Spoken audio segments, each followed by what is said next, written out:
It looks like a joke the dog world tells on itself. A body the length of a loaf of bread, balanced on legs barely long enough to clear the curb.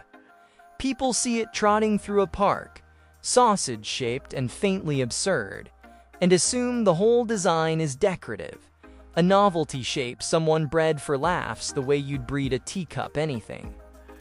The actual answer is the opposite of decorative.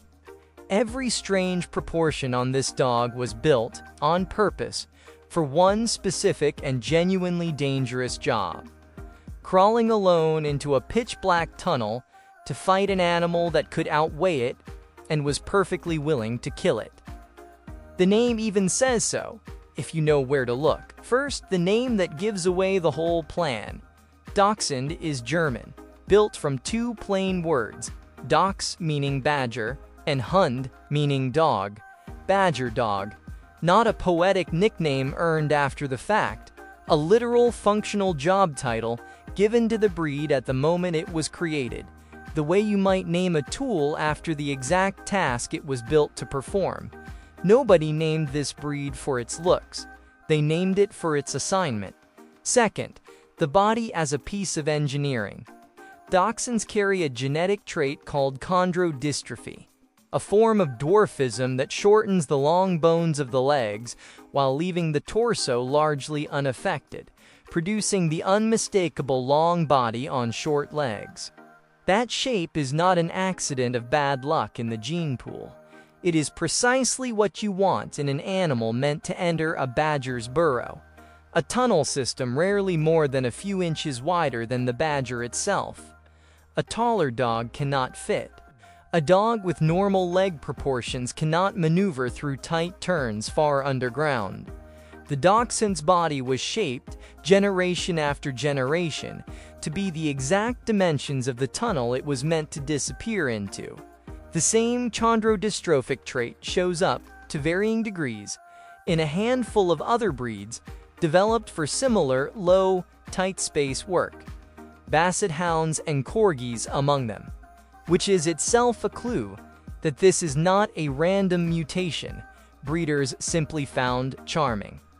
It is a recurring solution that multiple unrelated hunting cultures converged on independently whenever the job in front of them specifically required a dog small enough and low enough to do something a normal proportion dog physically could not. There was also a smaller version built for an even tighter job. Hunters eventually developed a miniature dachshund variety, scaled down further than the standard size, specifically to pursue rabbits and other small game, into burrows too narrow even for a standard-sized badger dog.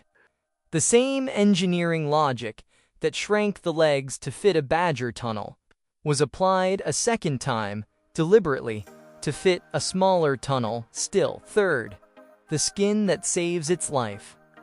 Dachshunds have noticeably loose skin, especially around the chest and shoulders, and that looseness is not just a side effect of the breeding process. In an underground fight against an animal with sharp claws and a serious bite, loose skin gives a dog room to twist and turn inside its own hide, without the skin tearing or restricting movement the way tight skin would. It is the same engineering logic found in heavier protective clothing, just grown directly onto the animal instead of worn over it. Fourth, the lungs built for a job with no backup.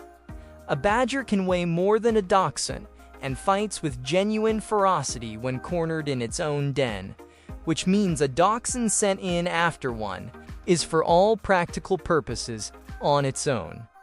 The breed's surprisingly deep chest, large relative to its short legs, houses lung capacity well beyond what its size would suggest, supporting a deep, carrying bark that a hunter standing at the tunnel entrance above ground could hear and use to track exactly where underground the fight was happening.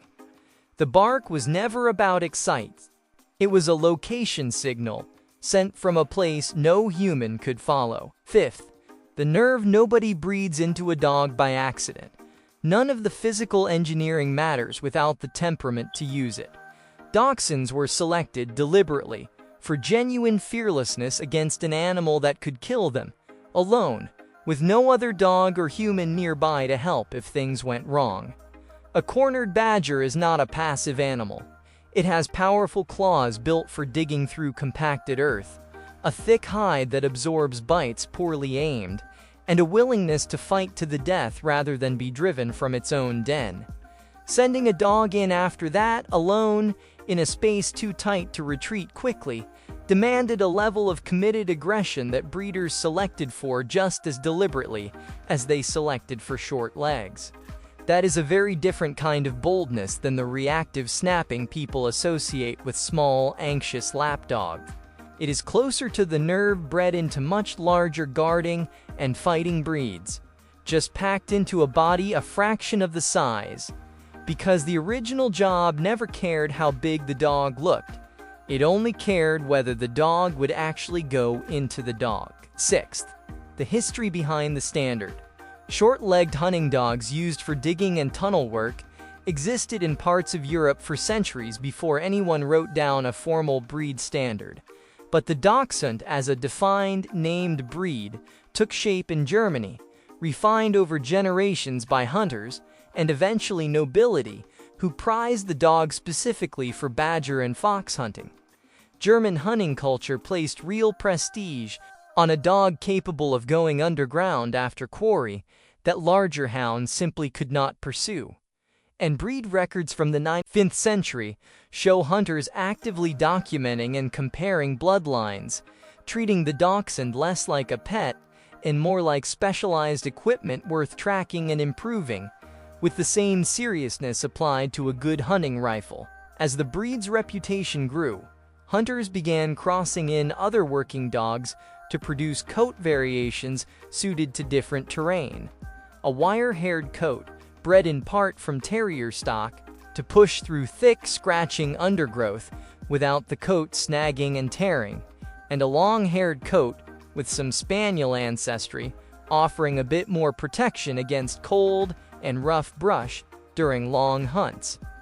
The smooth-coated variety, closest to the original badger hunting type, remained the standard most associated with tunnel work specifically, while the other two coats expanded the breed's usefulness above ground, in forests and fields where a different kind of protection mattered more than a streamlined shape squeezing through a burrow. 3 coats, 1 underlying body, all built around the same tunnel. 7th, the price paid for the shape that makes the job possible. The very trait that lets a dachshund fit into a badger's burrow. That compressed, elongated spine sitting on short legs carries a serious cost as a household pet. Veterinary estimates suggest that roughly 1 in 4 dachsies will experience intervertebral disc disease at some point in their life, a condition where the cushioning discs between vertebrae herniate or rupture, sometimes causing sudden severe pain, and in serious cases, partial or full paralysis of the hind legs. The same chondrodystrophic trait that gave the breed its tunnel-ready body also altered the structure of its spine in a way evolution never had to account for, because no wild animal was ever selected this hard, this fast, for a body shape this extreme. Veterinarians who treat the breed regularly recommend specific precautions most owners never hear about until after a problem starts.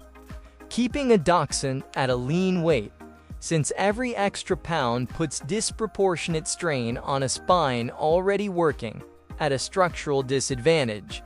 Discouraging jumps on and off furniture, and using ramps or steps instead of stairs wherever possible. None of these precautions exist because dachshunds are fragile in some general sense. They exist because one very specific structural compromise, the same one that let this breed do its original job, makes the spine measurably less forgiving of the ordinary bumps and jumps that barely register for a normally proportioned dog. 8th, the job that disappeared while the body stayed exactly the same. Almost no dachshund alive today has ever seen a badger, let alone fought one underground. The breed's modern life is built almost entirely around companionship. A couch, a lap, novelty races at summer festivals, where a line of dachshunds sprint across a finish line to a crowd's delight. Their short legs and long bodies now read purely as comedy rather than as functional design.